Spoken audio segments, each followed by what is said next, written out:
Hello guys and welcome to my channel. This is Roll. Today we have a video kind of talking about the upcoming balance note. It was announced in the forums. Balance batch for March 5th, hopefully on time. I find it's really interesting. There is many things that can really impact the game type. I mean, world versus world and every game type actually, but what we're talking about here is world versus world, majorly, especially roaming. It's what I'm interested in. I'm not going to read all batch note. You can pause the video and read, and I'll be putting the link in the description so you can go read it for yourself if you want. So we are just gonna be talking about basic stuff. For element list for start, they changed some things about Tempest and how aura works and boon application to make it more of a support type. Maybe that will bring it back a little bit. One of the best changes I found is in engineer.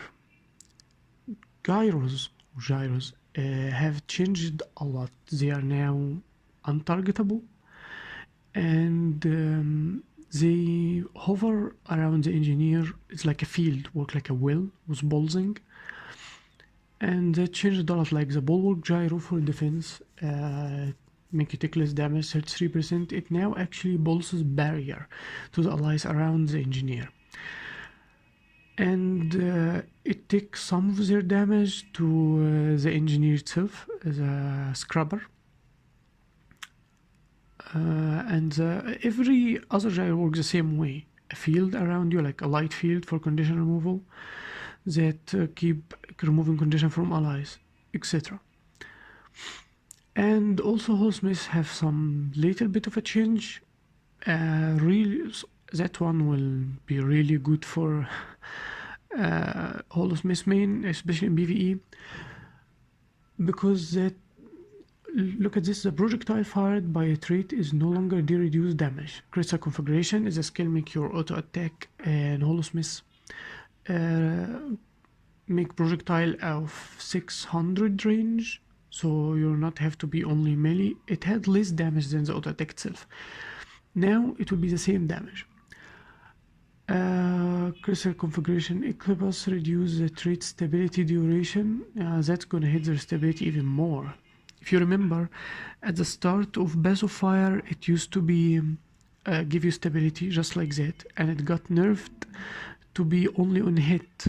Now it even nerfed in time. But this trait caused Hololeap to do cripple, so now you can set up people for burst higher. They can't escape you. It's even better now, but the stability is less. Guardian in general got buffed in condition damage. I mean, Firebrand got some serious buff. Especially this one, Amplified Wrath, instead of giving burn on blocks, it now makes a burning passive effect of Virtue of Justice up by 20%. But the power got nerfed. Righteous Instinct, the trait critical chance bonus has been reduced from 50 to only 25, by half. So, and also lesser condition damage is less damage in PvP, so in general conditions better and power is less. Mesmer, a long awaited nerf. I mean, if you play Mesmer main, you probably don't like this, but man, I love this. The condition is less in many skills, like less stacks. It's here for you if you want to pause. It's less stacks, and not only that, there is a big hit to evade. The evade frame of Mirage Cloak is became like the normal evade, like every other class in the game, not higher like it used to be. The ambush skill is still okay, it has a separate time, so it will work just fine, but the evade is a lesser window now. And also the axe got some nerfs, I think. Anyway, Mimic got buffed from 40 seconds to 30 seconds cooldown. So yeah, long awaited. Even power got some nerfs. You see, danger times upon critical has been reduced from 30 to 50. So, yeah, good job. Necromancer is basically the same in PvP except for the boon corruption on Scourge, since it has a huge impact on World vs. World, like corrupt everywhere. But if you ask me, Power Scourges is like the most dangerous Necros ever. I mean, Reaper maybe you think have higher damage, but they have to catch you. Scourges don't even have this problem, and they doesn't use projectile, so they hit no matter what. But anyway, the corruption have been completely changed. It's a reworked trait now. Here it is. Unbind corruption. This trait have been reworked and renamed Herald of Sorrow. Herald of Sorrow equips this, turning Desert Shroud into Harbinger Shroud, which removes the pulsing effect of the Desert Shroud and instead shift into a single detonation after 3 seconds delay. I'm not sure how this is gonna affect World vs. World, but it's gonna be a lot harder to hit people with it, to be honest. I'm not sure this is good for Scourge's meaning. Anyway, this there's damage, corruption, and condition in one strike, while providing barrier to allies within vicinity. Ranger, completely the same. If you're any condition type, basically in competitive modes, World vs. World and PvP, like it doesn't change much. But Soul Beast Power got hit in PvP. You see, Bear Stance, the duration of this skill has been spread between increased from, it's even better in PvP. Bear Stance now they can handle more condition. Wow. Doliac Stance got hit. It's reduced from 6 seconds to 5 seconds in PvP. One Wolf Back is reduced from 8 seconds to 6 seconds in PvP. The casting time has been reduced by half second. That's good actually. That's good. I've been played with this skill before and I have to think this is actually a good one.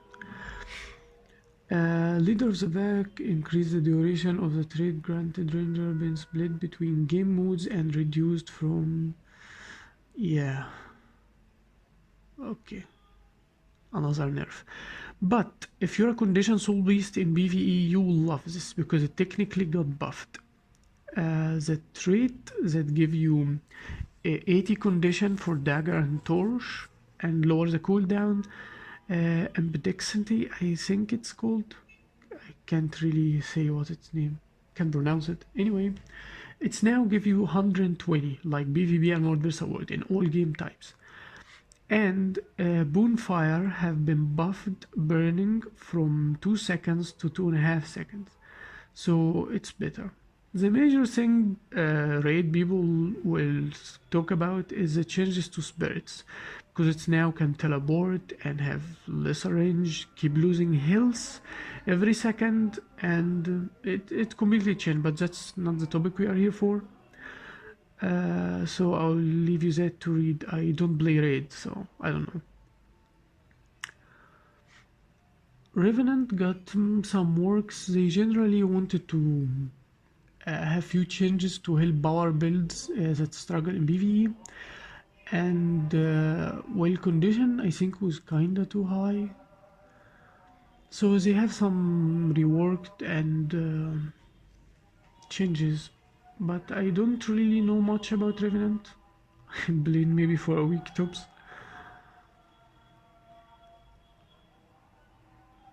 Thief. In Thief they have a little nerf and something to think about, like the stealth silent scope duration stealth, this trait gain reduced from 3 seconds to 1 second PvE and World vs. World.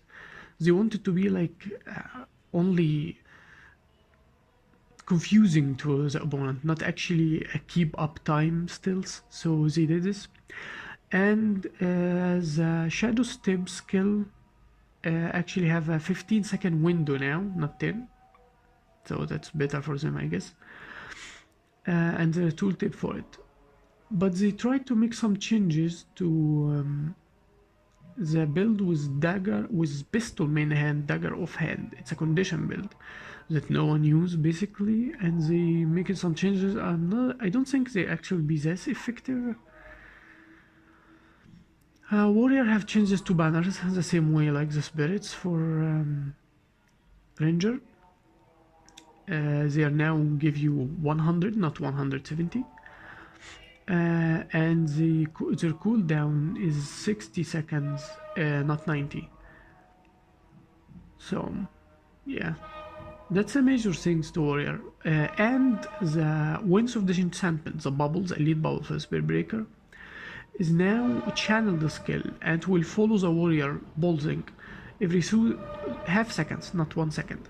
The duration is still 5 seconds, and the channel will destroy. If you stop the channeling of the skill, it will be destroyed. It will not continue. So no more Zergs with warrior just charging like crazy, putting a bubble and go back. No, that's not gonna work. Now you have to keep casting it, and that's basically it.